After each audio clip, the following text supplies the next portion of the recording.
안녕하세요. 저는 60대 남성입니다. 공무원 생활을 하다가 지금은 퇴직 후 폐지를 주우며 살고 있습니다. 무슨 사연이 있어 제가 폐지를 주우며 사는지 그럼 이야기 시작해 보겠습니다. 어렸을 때 저희 가족은 친할머니, 친할아버지, 어머니, 아버지, 큰 누나, 작은 누나, 저까지 7명이었습니다. 큰 누나는 저보다 7살이 많았고 작은 누나는 5살이 많았습니다. 제가 나름 늦둥이였던 거죠. 듣기론 친할머니께서 아들을 원하셨다고 하더라고요. 할머니가 눈치를 정말 많이 주셨다고 했습니다. 예, 나 때는 아들 하나 낳아도 밤에 2발 뻗고 못 잤어. 남들은 둘셋 잘만 낳는데 너는 왜 그러니? 에휴, 하는 게 뭐 있다고 아들 하나도 못 낳고. 어디서 저런 게 골라와서는. 그러는 할머니도 아들이라곤 아버지 한 명뿐이었답니다. 아버지 위로 누나 하나, 밑으로 여동생 하나가 있었고요. 저에게 큰 고모, 작은 고모 되는 사람들이었죠. 20살 되던 해에 시집을 갔고 고모들은 참 힘들게 살았답니다.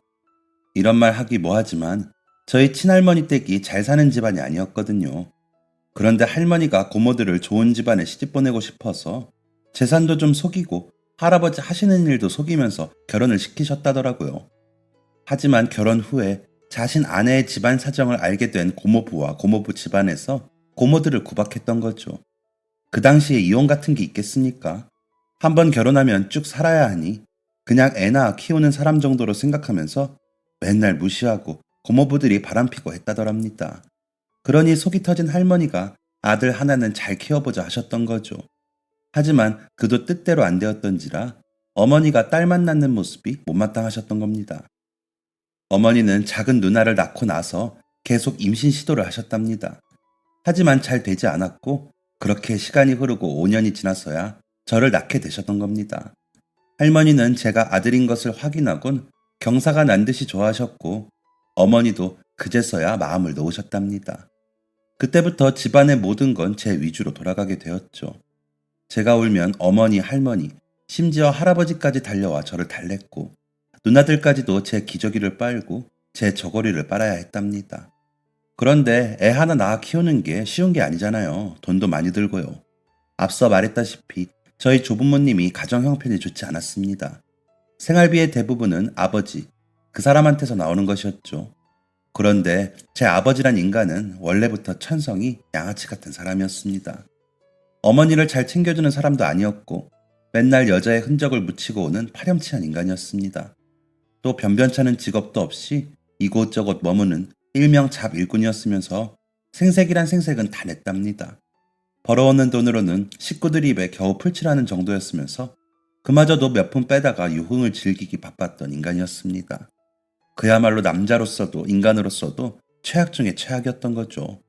제가 태어나고 난 후 달라진 집안의 모습을 좋아하지 않았던 사람이 딱 한 명 있었으니 그건 바로 아버지, 그 사람뿐이었답니다. 생전 아버지한테 큰 소리 한 번 안 내던 할머니가 제가 태어난 후로 잔소리를 많이 했답니다. 나가서 돈 더 벌어오라며 여자들 만나지 말고 그 시간에 똥이라도 퍼서 돈 벌어오라고 하기도 하고 술 같은 거 처먹지 말고 그 돈 모아 저 고깃국이라도 한 번 더 끓여 먹이라는 소리를 했답니다. 어머니가 하셔야 할 말을 대신 해준 거죠. 아버지는 말을 처먹는 인간이 아니었습니다. 보란듯이 더 술을 먹고 여자들을 만났답니다. 그런데 아버지가 할아버지 말에는 깨갱하거든요. 할아버지가 참다가 아버지가 일하는 시장 가서 월급을 대신 받아왔답니다.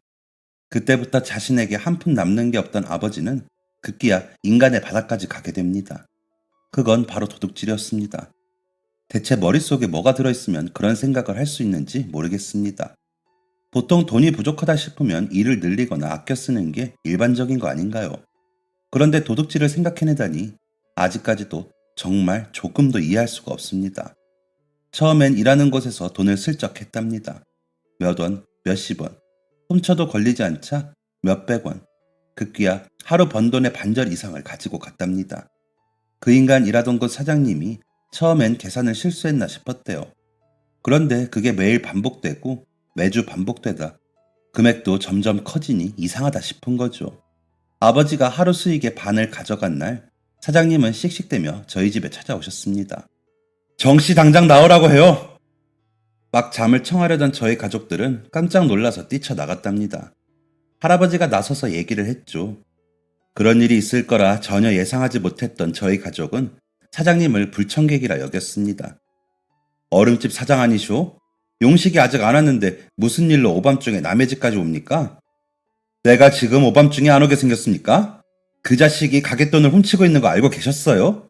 오늘은 반절을 가지고 날랐습니다. 내가 어르신 댁이랑 인연이 있으니까 정씨가 좀 삐딱거려도 그러려니 하고 써준 건데 이게 무슨 경우입니까? 하다하다 도둑질이라니. 그게 정말입니까? 내가 이 녀석을 들어오면 다리라도 부러뜨려 사줘야겠습니다. 정말 죄송합니다.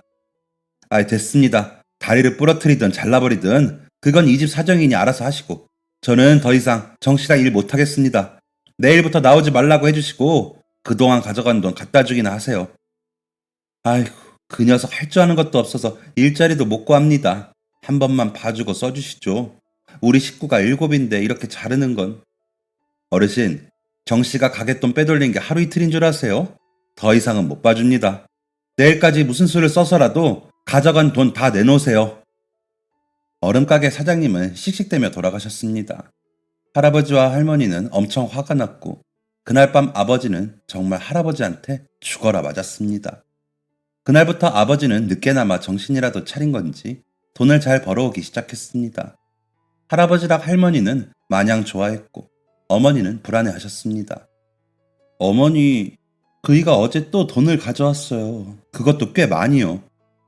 그게 뭐? 아니, 그게 이상해서요. 얼음집 나가지도 않는 사람이 돈을 자꾸 가져오잖아요. 매일 어딜 나가는 거 보니까 일은 하는 것 같은데 도통 무슨 일 하는지 말해주지도 않더라고요. 그래서 그게 뭐 어쨌다는 거니? 너는 어떻게 된 게 서방이 돈을 잘 벌어와도 징징거리니? 그게 아니라 무슨 일을 하길래 그렇게 큰 돈을 매일 가져오는지. 아휴, 됐다 얘. 너는 참. 서방이 돈 잘 벌어오면 좋다고 밥이나 잘 차릴 것이지. 매사에 그렇게 걱정 많은 건 누구 닮은 거지. 서방 잘 되는 꼴 못 보는 여자는 너 하나일 거다. 참네. 아버지는 계속해서 이상하리만큼 많은 돈을 벌어왔습니다. 그리고 곧 그 실체를 알게 되었죠. 그 인간이 얼음집을 그만둔 지 반년쯤이 지났을 때였습니다. 같은 동네에 사는 할머니 친구분의 딸인 아주머니가 저희 집을 찾아오셨습니다. 할머니, 좀 나와보세요. 할아버지도요. 너 송씨네 딸 아니냐? 왜? 송씨한테 무슨 일 생겼냐? 일이요? 네, 그럼 생겼죠. 뭐? 무슨 일? 아니, 그런데 너 왜 아침부터 남의 집 와서 바락바락 소리를 지르냐? 댁의 아드님이 무슨 짓을 한지 아세요? 우리 용식이가 뭘? 글쎄, 이 집 아들이란 작자가 어젯밤에 우리 집 도둑질을 하려고 했어요. 뭐? 시끄러운 소리에 팔자 좋게 잠만 자던 아버지가 밖으로 나갔습니다. 뭐야, 무슨 일이에요? 얘 용식아, 송시댁 딸이 와서 묻는데 너 바른 대로 말해봐라. 네가 도둑질을 했다지 뭘 하냐? 아니지. 그렇지. 누나들이 똑똑히 봤답니다. 그 인간 눈빛이 흔들리더래요. 어쩔 줄 몰라 갈 곳 잃은 두 눈을 요리조리 돌리다가 갑자기 그 아주머니한테 화를 내더랍니다. 아이씨, 진짜. 저기요, 내가 어젯밤에 아니라고 했잖아요. 아니긴 뭐가 아닌데요. 어제 당신이 우리 어머니 방 창문 넘어서 들어오는 거 내가 똑똑히 봤다고요. 우리 남편한테 붙잡히니까 뭐요? 집을 착각했다고? 그러고 바로 도망갔잖아요. 어머니가 얼마나 놀라셨는지 알아요? 어젠 어머니 때문에 경황이 없어서 뭐라고 못했는데 내가 못 넘어가겠어서 왔어요. 못 넘어가긴 뭘 못 넘어가는데, 그래서 내가 뭐 훔쳤어? 내가 니네 집 돈에 손이라도 댔냐고. 내가 말했지, 착각했다고. 우리 집인 줄 알고 착각했다니까? 그게 말이 되냐고요. 누가 집을 창문 넘어 들어와요? 잘못했으면 사과를 해야지. 뭐가 그렇게 당당한데요?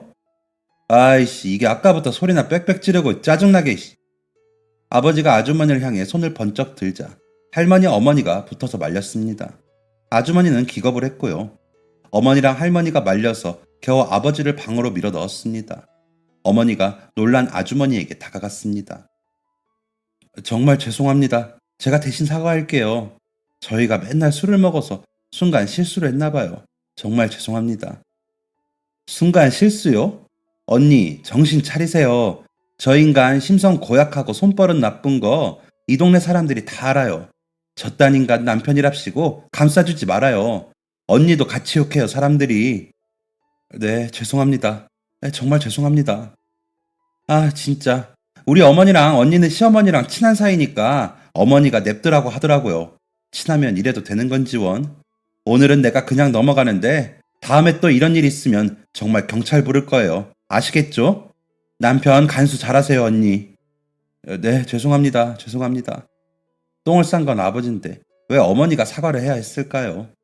여지껏 아버지가 도둑질로 돈을 벌어왔다는 사실이 밝혀지게 되었습니다. 할머니와 할아버지는 노발대발했습니다. 마음 여린 어머니는 우셨고요. 그런데도 아버지는 도둑질을 멈추지 않았습니다. 나중에 할머니랑 할아버지는 반쯤 포기를 했어요. 아니, 오히려 좋아했던 것 같다고 누나들이 그랬습니다. 나쁜 짓을 하는 건 하는 거고 돈을 잘 벌어왔으니까요. 그 양아치 같은 인간이 할머니, 할아버지한테 이렇게 말했답니다. 어머니, 저 사실 얼음집 관두고 반년 동안 이직거리 하면서 한 번도 걸린 적이 없었습니다. 지난번 송씨 할머니네는 술 먹고 홧김에 갔다가 재수가 없었고요. 지금 우리 맨날 고기도 먹고 어머니 얼굴에 분칠하는 것도 사고 좋지 않아요? 경찰들 절대 저 못 잡아요. 아시죠? 저 달리기 잘하는 거. 그러니까 그냥 입 닫고 눈 가리고 있으면 아무 일도 없는 거다 이 말이죠. 아시겠어요? 고생은 제가 다 할 테니까 우리 어머니 아버지 말년은 편하게 보내셔요. 참 기가 차죠.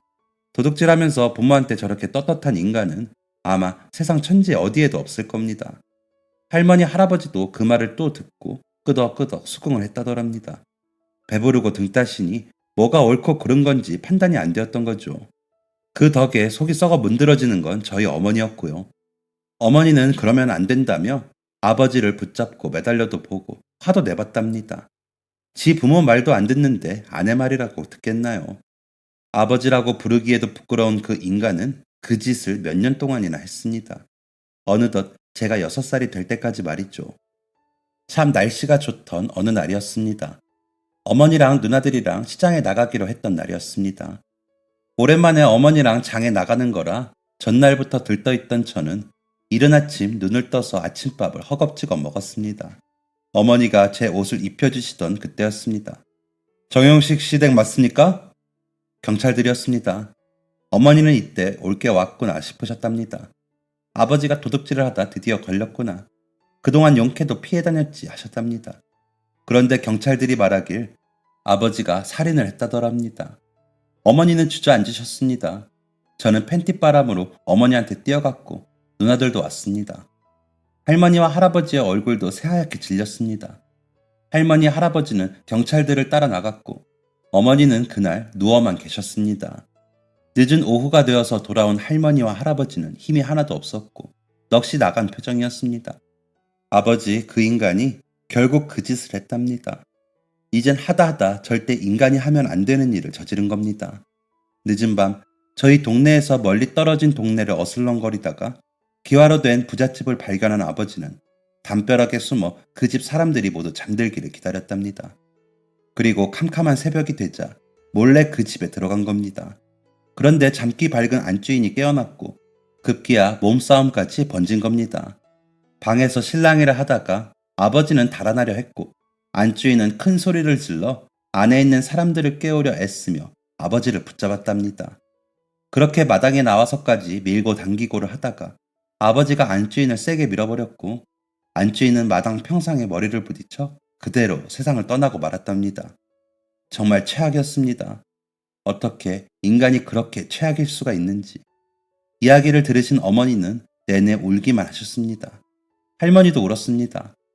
아이고 우리 용식이 어떡하냐. 우리 용식이 어떡해. 저 자식 먹여 살린다고 고생을 하더니 아이고 우리 용식이. 누나들은 그 말이 기괴하게 들렸답니다. 분명 잘못한 건 아버지고 불쌍한 건 그 집 안주인인데 왜 할머니는 아버지한테 불쌍하다고 하는지 소름이 돋았다고 했습니다. 그리고 며칠 뒤 아버지는 감옥에 갔습니다. 그럼 이 집안의 가장은 누가 되는 것일까요? 바로 저희 어머니였습니다. 그때 할아버지 할머니 다 건강했습니다. 병 하나 없고 사지 멀쩡했습니다. 동네 할머니 할아버지들 다 시장 가서 일하시고 그러셨습니다. 그런데 저희 집 할머니, 할아버지만 일을 안 하더라고요. 하기사 몇 년간 아들이 벌어다 준 돈으로 먹고 살았으니 일할 생각이나 났겠습니까? 결국 저희 어머니가 육아에 일까지 하셨습니다.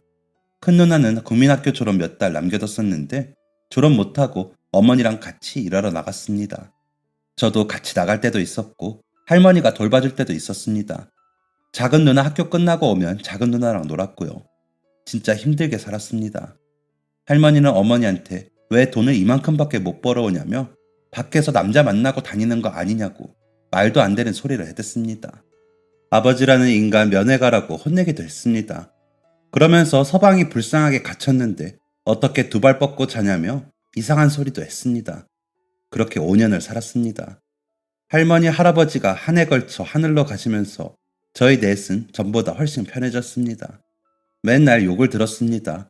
무슨 년 하는 소리를 정말 매일같이 들었는데 이젠 그걸 안 들어도 된다는 해방감이 마냥 좋았습니다.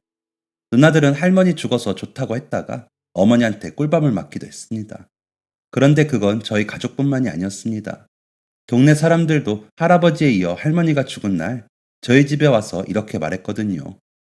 상 치르고 이런 말 하면 안 되는 거 알지만 그동안 고생 많았어, 영희 엄마. 자기 시댁이 좀 별났어야지. 이 집 지나가면 욕하는 소리밖에 안 들렸던 거 알지? 내 귀가 다 아플 지경이었는데 영희 엄마는 어떻겠어. 이제 다 끝났다 생각하고 애들하고 잘 살아봐.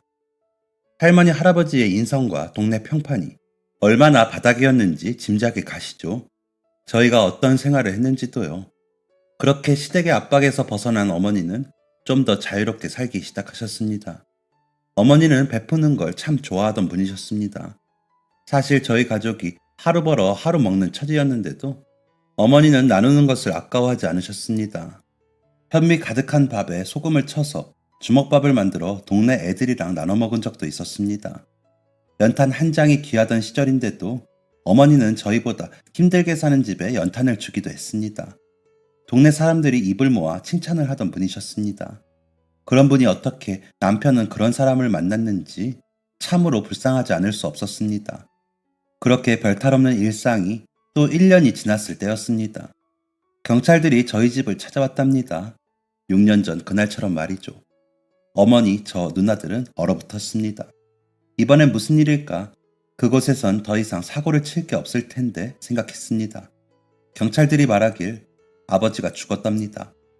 교도소에서 수감자들이 이동을 하다가 동선이 겹쳤는데 그때 시비가 붙었고 여러 명이서 싸웠다더라고요. 그중 한 명이 제 아버지란 인간이었고요. 순식간에 2명이 죽고 4명이 다쳤다고 했습니다. 그 2명 중 하나가 아버지였고요. 부끄러웠습니다. 어떻게 거기에서까지 싸움을 할 수가 있는지. 이전까진 너무 어리기도 했고 절 낳아주셨기에 그래도 제 아버지라는 생각이 아주 조금은 있었는데 경찰들에게 그 얘기를 듣는 순간 남은 감정마저 싹 사라지더라고요. 부끄럽기 그지없는 그 인간이 어째서 내 아버지인 걸까? 어째서 내 어머니의 남편인 걸까? 구역질이 나왔습니다. 어차피 없던 아버지가 죽었다고 해서 달라지는 건 없었습니다. 이전과 달라진 게 있었다면 제 마음이었죠. 아버지라는 인간에 대한 경멸을 느낀 후 나는 절대 그렇게 살지 말아야지 하고 생각했습니다. 그리고 그맘때쯤 제가 어머니한테 여쭤본 게 있었는데 그게 또 제 마음을 바꿔놓았습니다. 어머니, 우리 먹을 것도 없는데 뭘 그렇게 나눠주세요? 어머니는 안 아까우세요? 아깝긴 다 같이 살아가는 건데 이 정도가 뭐가 아까워? 그래도 우리 집도 못 사는데 아깝잖아요. 대준아, 이 어미는 죄가 많아. 어머니가 무슨 죄가 많아요? 죄진 건 아버지지. 그러니까 네 아버지가 죄를 지었으니 어미가 그걸 갚고 살아야지. 그게 도리지. 그래야 어미 마음이 편해. 네 아버지 같은 몹쓸 놈 만난 것도 원통한데 그 죄를 이렇게라도 갚지 않으면 마음이 불편해서 잠이 안 와. 그래서 어미는 이게 아깝지가 않아. 네 아버지가 하도 나쁜 짓을 많이 해서. 어머니의 이 말이 제 마음을 울렸습니다. 그리고 저도 그런 삶을 살기로 했죠. 아깝지 않게 베푸는 인생을요. 저희 동네에서 걸어서 30분만 나가면 바다가 나왔습니다. 큰 누나는 중학생 때부터 물질을 시작했습니다. 어머니도 바닷가에서 생선 손질 일을 했고요. 작은 누나는 큰 누나의 성화에 중학교까지 졸업을 했습니다. 큰 누나가 고등학교까지 가라고 했지만 작은 누나가 돈 벌 거라고 우기는 바람에 고등학교에 가지 않았죠. 저는 누나들의 성화에 고등학교 졸업까지 할 수 있었습니다. 졸업할 때도 누나들이 학비며 생활비 다 해줄 테니 대학교 가라고 했는데 그것까진 차마 안 되겠더라고요. 누나들한테 죄 짓는 기분이었고 이젠 저도 일해서 집안 살림에 보탬이 되고 싶었습니다. 그래서 졸업하자마자 친구랑 같이 공장에 들어가서 일했습니다. 하루 10시간 정도 일했던 것 같습니다. 단순한 작업들이었고 돈은 적당히 주었습니다. 그맘때쯤 큰 누나가 결혼을 하게 되었습니다. 누나들이 맨날 하는 말이 결혼은 절대 안 한다는 거였거든요. 아버지 같은 사람 만날까 무서워서요. 그런데 진짜 좋은 분하고 결혼했습니다. 여지껏 누나 속 안 썩이고 돈도 착실하게 벌어다 주는 분이었죠. 그리고 작은 누나는 돌연 공부가 하고 싶다며 책을 사서 공부를 했습니다. 처음엔 중학교 학습지, 고등학교 교과서 같은 걸 사서 공부를 하더니 나중에 간호조무사 자격증을 땄습니다. 누나가 꿈을 가지고 공부하는 것을 보고 자극을 받은 저는 뭔가 또렷한 꿈을 꾸고 싶었습니다. 그러자 막연하게 꿈꾸고 있던 한 가지 일이 떠올랐습니다. 바로 교도소에서 일하는 것이었죠. 수용자를 관리하는 교도관이 되고 싶었습니다. 이 꿈은 단순하게 아버지라는 인간 때문에 꾸게 되었습니다. 그런 인간 말종 같은 인간들이 그 안에서 또 사고를 치지 않도록 관리하는 게 보람찰 것 같다는 생각을 했습니다. 그런데 주변에 교도관이 있는 것도 아니고 요즘처럼 쉽게 인터넷에서 정보를 얻을 수 있을 때가 아니었기에 그냥 막연하게 꿈만 꾸었습니다. 그러다가 21살 되던 해에 군대에 가게 되었습니다. 같이 공장 다니던 친구가 헌병 지원해보자고 하더라고요. 그땐 그게 뭔지도 몰랐고 그냥 친구네 삼촌이 헌병 복무를 하셨는데 그게 엄청 멋있는 거라면서 해보자길래 했다가 덜컥 합격이 되었습니다. 제가 덩치도 좀 크고 중학생 때 유도를 한 적이 있어서 선발이 되었던 것 같더라고요. 그때까진 몰랐죠. 제가 군 교도소에서 일을 하게 될 줄은요. 집에 남자 어른이 없으니까 이런 군대 상황을 알았겠습니까? 친구도 저도 몰랐었죠. 그렇게 뜻밖의 저는 제 꿈에 가까워지게 되었습니다. 군 교도소에서 영창 온 군인들 관리를 하는데 정말 보람이 느껴지더라고요. 그때 확실히 생각했습니다. 나는 교도관이 되어야겠다라고요. 전역하고서부터 시험 준비를 했습니다. 뭐부터 해야 할지 몰라서 일단 작은 누나가 풀던 학습지 가져다가 닥치는 대로 풀어보고 일해서 번 돈 모으고 모아서 책방 가서 공무원 시험 문제집 사서 풀었습니다. 공무원 준비 정말 쉽지 않더라고요. 국어 영어 같은 건 기본이고 법 공부도 해야 하는지 그때 처음 알았습니다.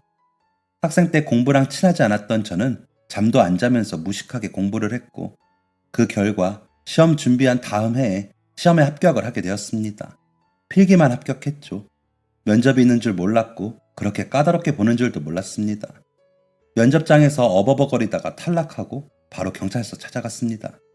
무슨 깡이었는지 저 교도관이 되고 싶어서 시험 봤는데 면접에서 탈락했다고 말하고 도와달라고 했습니다. 그때 생각으론 경찰관도 공무원이니까 나를 도와줄 수 있지 않을까 했던 거죠.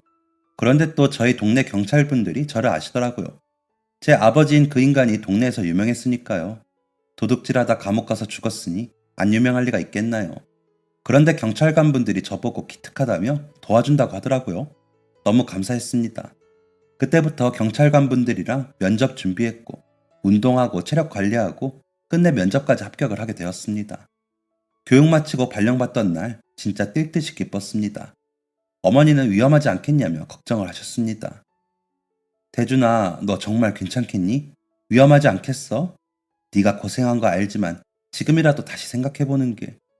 어머니, 괜찮아요. 제가 좋아서 하는 일이에요. 거기서 일하면 보람차고 뿌듯해요.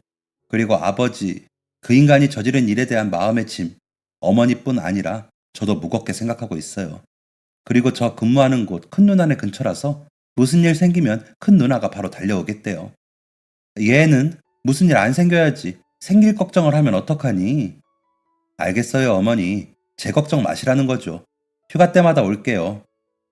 그래, 몸 조심해라, 대준아. 그땐 마냥 제 꿈을 이뤘다는 사실에 좋기만 했습니다. 군 교도소 정도겠지 뭐. 그 정도면 얼마든지 할 수 있다고 이런 생각이었습니다. 제가 너무 세상 물정을 몰랐나 봅니다. 근무한 지 일주일 만에 감옥이 왜 감옥인지 왜 어머니가 조심하라고 하셨는지 알 수 있었습니다. 군 교도소랑은 차원이 달랐습니다. 보통 군 교도소는 탈영이나 총기 발사나 정신적 질환으로 인한 사고들이 대부분이었거든요. 물론 더 무섭고 말도 안 되는 일도 많았지만요. 그런데 진짜 교도소는 무서운 일들로만 가득했습니다. 처음 교도소에 발을 들였을 때 이거 확실히 다르다는 느낌이 몸속까지 전해지는 기분이었습니다. 제가 진짜 겁이 없는 사람인데 그때 너무 겁먹어서 얼어있던 기억이 납니다. 선배님 한 분이 교도소 안내해 주시고 담배 피신다길래 따라갔었습니다. 대주 씨는 담배 안 펴요? 네, 저는 안 핍니다. 저도 원래 안 폈는데 여기 와서 피우게 됐어요. 대준 씨도 곧 피우실 겁니다. 제가 군대에서 선임들 유혹에도 담배 한 번 안 피웠던 사람이었거든요. 그런데 정말 거기서 일한 지 한 달 좀 안 돼서 담배 배웠습니다. 견딜 수가 없겠더라고요. 교도소에서 꼬박 12시간의 일을 하다가 교대를 합니다. 나오면 출소하는 기분이 들 정도로 그 안이 갑갑하더라고요. 게다가 초반에 몇 달은 일하는 게 너무 무섭고 두려웠습니다. 수용자들이 알아보더라고요. 제가 초짜라는 걸요. 그냥 한눈에 티가 났나 봅니다. 처음에 발령받고 일하는데 같이 일하는 선배님들이 수용자들하고 최대한 떨어져서 걷고 신경 곤두세우고 벽에 붙어서 다니라고 하더라고요. 그땐 그게 무슨 말인가 했는데 금방 알 수 있었습니다. 제가 벽에 안 붙고 수용자들이 있는 문 쪽으로 걸은 적이 있었는데 수용자 한 명이 문에 난 창으로 손 내밀어서 저 잡고 때리려고 한 적도 있었고 자기 소변 같은 거 모아서 뿌리던 수용자도 있었고 침도 뱉고 그랬습니다. 이런 일이 정말 빈번했습니다. 수용자들이 인솔하다가 맞은 적도 있고 선배님 맞는 거 본 적도 있고 그냥 그 안에서는 매일 사건 사고가 일어나고 못 볼 꼴을 맨날 봤습니다. 처음엔 이거 사람이 할 짓인가 싶어 그만둘까 싶다가도 저런 사람들 때문에 내가 도망치는 게 자존심이 상해서 버텼습니다. 그렇게 하루 버티고 또 하루 버티니까 적응이 좀 되더라고요. 그대로 쭉 일을 하다가 어느덧 40대가 되었을 때였습니다. 그 정도 일을 해보니까 이들도 사람이구나 라는 생각이 들더라고요. 그동안엔 아버지랑 똑같은 사회의 악, 쓰레기 같은 사람들이라고 생각했는데 수백, 수천 명의 수용자들을 보다 보니까 저마다의 사정이 있고 억울한 사정도 있고 복잡한 것들이 얽힌 그냥 사람이었습니다. 그렇다고 그들이 잘했다는 게 아니라 잘못했으니 마땅히 교도소에서 죄를 받고 나가서 잘 생활하길 바랄 뿐이었죠. 저희 교도관이 하는 일 중에 하나가 수용자들하고 면담을 하는 일이 있습니다.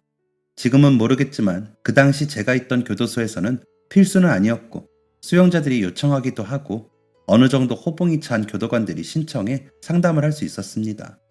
저도 그쯤 상담을 몇 번 했었는데 그때 인상 깊었던 사람이 있었습니다. 20대 초반의 아주 어린 수용자였습니다.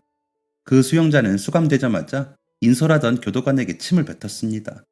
그런 경우는 덜어 있는지라 그런가 보다 했습니다. 그 수용자가 교도소에 들어온 이유는 도둑질이었습니다. 예전에 소년원 다녀온 기록도 있더라고요.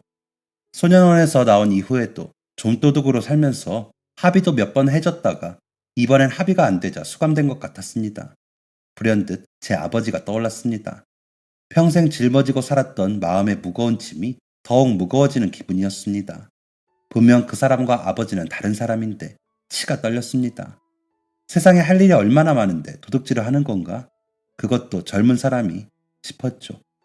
그 사람은 수용되고 난 뒤에 매일같이 사고를 쳤습니다. 같은 방 수용자들과 싸우기도 여럿 하다가 잠깐 독방에 간 적도 있었고 여기서 내보내달라 시위하며 밥 굶다가 병원에 간 적도 있었습니다. 사고뭉치 그 자체였죠. 그러다가 우연한 기회로 저랑 상담을 하게 되었습니다.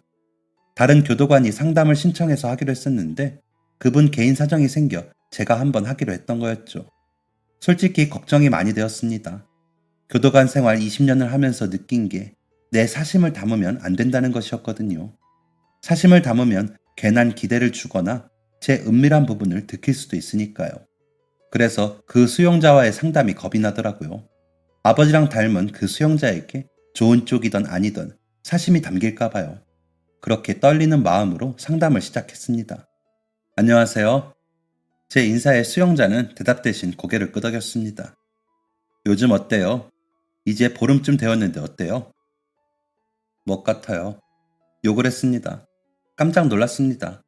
흥분하지 않은 상태에서 그렇게 직접적으로 대놓고 욕을 하는 수용자는 잘 없었거든요.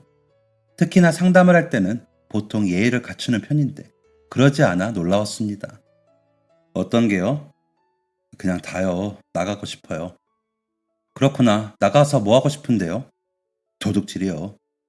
수영자가 기분 나쁘게 낄낄거리면서 웃더라고요. 저를 조롱하는 것이었습니다. 왜 도둑질을 해요? 할 수 있는 일 많잖아요. 무슨 일이요? 소년원 갔다 왔다고 받아주지도 않는데 일은 무슨? 나요. 아직까지 두 자릿수 덧셈이 헷갈려요. 그렇게 멍청한 제가 무슨 일이요? 그건 너무 비관적인 생각 같은데요. 덧셈이 어렵다고 다들 도둑질을 하진 않아요. 소년원 다녀온 사람들도 밖에서 일 잘할 수 있고요. 솔직히 노력하지 않았잖아요. 그쵸? 제가 전곡을 찔렀는지 수용자가 입을 꼭 다물었습니다. 그러더니 상담 그만하겠다고 하더라고요. 그날은 그렇게 상담을 끝냈습니다. 어린아이 같았습니다. 관심이 필요하고 지기 싫어하고 자신감 넘치는 사춘기 청소년 같았어요. 자꾸 신경이 쓰였습니다. 그래서 저는 그 수용자와의 상담을 이어가기로 했죠. 네, 솔직히 사심이 담겨져 있었습니다. 어쩌면 제가 저 사람을 바꿀 수 있지 않을까 하는 기대였죠. 자신의 마음을 꿰뚫어 봤다는 것 때문인지 수용자는 저와의 상담이 불편하다는 태도를 보였습니다. 그러면서도 매번 상담을 하긴 하더라고요. 그 이유가 있었습니다. 저와 첫 번째 상담을 마치고 또 사고를 쳤거든요. 같은 방 쓰는 사람과 싸움이 났었습니다. 그 수용자가 책을 휘둘렀는데 그걸 말리던 도중에 제 팔에 깊게 상처가 났었거든요. 작은 상처에서 피가 뚝뚝 흐르는데 덕분에 싸움은 멈출 수 있었지만 아직까지도 그 흉터가 지워지지 않았습니다. 미안하고 난감한 표정을 한 수용자한테 제가 그랬죠. 상담하자고요. 그래서 어쩔 수 없이 상담이 이어지게 된 것이었습니다. 수용자는 상담 때마다 귀찮은 듯한 표정을 했지만 몇 번의 상담을 거듭할수록 점점 마음을 열게 되었습니다. 오늘은 어때요? 오늘도 멋 같아요? 오늘은 개 같아요. 왜요? 누가 마음에 안 들어요? 같은 방에 있는 할아버지요. 새벽마다 화장실 간다고 저를 밟아요. 아프겠네요. 그럼 할아버지랑 자리를 바꿔보면 어때요? 어? 그럼 밟힐 일이 없겠죠. 그렇게 수용자와의 거리를 좁혔습니다. 수용자도 점점 마음을 열었고요. 몇 번의 상담 끝에 수용자가 진짜 자기의 이야기를 해주었습니다. 전 가족이 없어요. 도둑질도 혼자 했고 사는 것도 혼자 살았고 그냥 평생 혼자예요. 부모님이나 형제는요? 부모님 없어요. 저 태어나자마자 버렸대요. 그래서 고아원에서 자랐는데 진짜 거지 같았어요. 차라리 교도소가 나을 정도로. 여긴 때리는 사람이 없잖아요. 거기서 맨날 혼나고 맞기도 하고. 힘들었겠네요. 죽고 싶었죠. 그래서 일부러 사고 친 것도 있어요. 차라리 소년원이 편하겠다 싶어서요. 근데 진짜로 소년원 갈 줄은 몰랐죠. 그런데 또 다녀오고 나니까 사회인식도 거지 같고 할 줄 아는 것도 없고 한번 도둑질하니까 멈추기가 힘들더라고요. 이것보다 쉽게 돈 벌 수 있는 것도 없고요. 그래서 계속했어요. 그냥. 이건 정말 비밀인데 제 이야기 해줄까요? 저희 아버지도 나쁜 짓 해서 감옥에 갔었어요. 그리고 감옥에서 생을 마감했고 평생 저한테 안 좋은 기억으로 있어요. 그래서 그 일 제가 대신 마음의 무거운 짐으로 가지고 있으면서 속지 않은 마음으로 살려고 교도관 된 게 크고요. 그래서 그 짐은 좀 덜으셨어요? 제가 아니라는 뜻으로 고개를 젓자 수용자는 끄덕였습니다. 잠깐 우울했던 기분을 떨치고 제가 다시 물었습니다. 그래서 그렇게 도둑질한 거 지금은 후회해요? 네, 엄청. 복역 기간 끝나고 나가면 다른 일 할 거예요? 솔직히 자신 없는데 다른 일 해야죠. 다시 감옥 오기 죽어도 싫어요. 감옥이 왜 싫어요? 밥 맛없어요. 하하, 그럼 나가면 무슨 일 하고 싶어요? 기술 배울까 봐요. 저 소년원 나왔을 때 잠깐 세차 알바 했었거든요. 거기 일하는 사람들 멋있더라고요. 오, 잘 어울리네요. 그 일 꼭 잘 되기를 바랄게요. 감사합니다. 그 어느 때보다도 진심으로 그 수용자를 응원했습니다. 그리고 교도관님. 네? 죄송합니다. 네? 뭐가요? 그 상처요. 죄송해요. 그러려고 그런 건 아닌데. 하하, 괜찮아요. 정말 미안하면 나가서 열심히 살아주세요. 네, 꼭 그럴게요. 그리고 몇 달 뒤 수용자는 출소를 했습니다. 그렇게 그 수용자와의 인연이 끝인 줄 알았죠. 그로부터 또 시간이 한참 흐른 후 저는 퇴직을 하게 되었습니다. 퇴직 후 어떤 삶을 살아야 할까 고민이 많았습니다. 저보다 먼저 퇴직한 사람들을 보니 다들 저마다의 삶을 잘 찾아서 살고 있더라고요.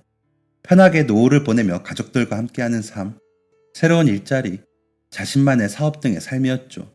물론 아닌 사람들도 있었지만요. 저는 퇴직 후 일단 쉬어보자 했습니다. 그런데 평생 일만 하다가 쉬려고 하니까 그것도 못하겠더라고요. 그래서 같이 일하던 동료의 추천으로 건물 청소 일을 하게 되었습니다. 한 반년 정도 했는데 제가 예전에 근무를 할 때 쇄골을 다친 적이 있었거든요. 그래서인지 몸이 점점 망가지는 것 같더라고요. 어차피 부양할 가족도 없어서 연금 나오는 걸로 저 혼자 먹고 사는 건 문제가 없었거든요. 괜히 몸 근질거린다고 일해서 오히려 몸을 망칠까봐 청소일은 그만두었습니다. 그러다가 폐지를 줍게 되었습니다. 도저히 쉬는 건 체질에 안 맞더라고요. 그래서 하루 일하고 하루 쉬면서 폐지를 주었습니다. 그것도 썩 즐겁진 않더라고요. 말씀드렸다시피 저 덩치도 크고 건강한 사람인데 이렇게 폐지만 줍다가 혼자 독거노인으로 세상 떠나는 건 아닐까 하는 생각이 들었습니다. 그렇게 무기력한 하루하루를 보내던 중 어머니 제삿날이 되어 큰 누나에게 가게 되었습니다. 작은 누나도 왔었고요. 그때 작은 누나한테 새로운 사실을 알게 되었습니다. 나 얼마 전에 봉사 다녀왔다. 봉사? 어디? 소록도. 작은 누나가 간호조무사 일하다가 퇴직하고 쉬고 있었거든요. 누나는 쉬면서 조카들하고 봉사도 하고 매형이랑도 봉사 가고 무슨 단체에서도 가고 봉사를 참 많이도 다녔습니다. 지난 통화에 어디 섬에 간다고 했던 것 같은데 그 얘기를 꺼내더라고요. 한센병 환자들이 모여있는 소록도라는 곳이었는데 생전 처음 들어보는 곳이었습니다. 그 외에 문둥병 있잖아. 그 사람들이 섬에 모여있거든. 거기 다녀왔어. 섬? 어디 있는 건데? 전남 고흥. 멀리도 갔다 왔네. 그럼 하루하고 올라온 거야? 거긴 교육만 이틀이야. 더 있으려다가 처음이니까 2주만 있었지. 단체에서 갔거든. 2주? 그렇게 오래? 섬까지 가서 봉사라니 대단하다. 거기 오는 사람이 얼마나 많은데 다음에 너도 같이 갈래? 그래 볼까? 봉사는 생전 태어나서 한 번도 해본 적이 없었습니다. 제가 잘할 수 있을까? 겁도 났고 긴장이 되었죠. 그로부터 2달 뒤에 정말 누나가 속해 있는 봉사단체 사람들과 소록도에 가게 되었습니다.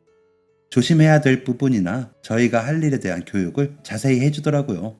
교육을 들으니 왠지 더 긴장이 되었습니다. 봉사 첫날은 정말 정신도 못 차리고 순식간에 지나갔습니다. 새벽부터 환자분들 식사 준비를 해야 하고 기저귀 갈아드리고 청소하고 빨래하고 그럼 또 밥때 되고 그럼 또 기저귀 갈고 잠깐 쉬다가 청소하고 빨래하고 그럼 또 밥때 되고 그럼 일이 끝납니다. 진짜 녹초가 된다는 게 이런 말이구나 싶었습니다. 거기 봉사하러 온 사람들 중엔 제 또래도 있었지만 젊은 사람들도 정말 많았습니다. 진짜 대단하더라고요. 지난 몇십 년간 세상에서 가장 나쁘다는 사람들만 보고 살았는데 이렇게 착한 사람들이 많다니 신기하기도 하고 벅차기도 하더라고요. 2주를 꽉 채우고 나왔는데 계속 머릿속에 소록도의 기억들이 남아 있었습니다. 너무 보람찼습니다. 살면서 이렇게 뿌듯한 적이 있었나 싶을 정도로 마음이 너무너무 좋았습니다. 저는 그날 이후로 꾸준히 소록도 봉사를 갔습니다. 소록도에 안 가는 날은 폐지를 주워 다니고 아닌 날은 소록도에서 봉사를 했습니다. 그렇게 10년 정도 봉사를 했습니다. 여느 때처럼 식판에 아침 식사를 나누고 있는데 익숙한 얼굴이 보이더라고요. 너무 오랜만이라 처음엔 긴가민가 했지만 또렷이 기억하고 있는 그 사람이 분명했습니다.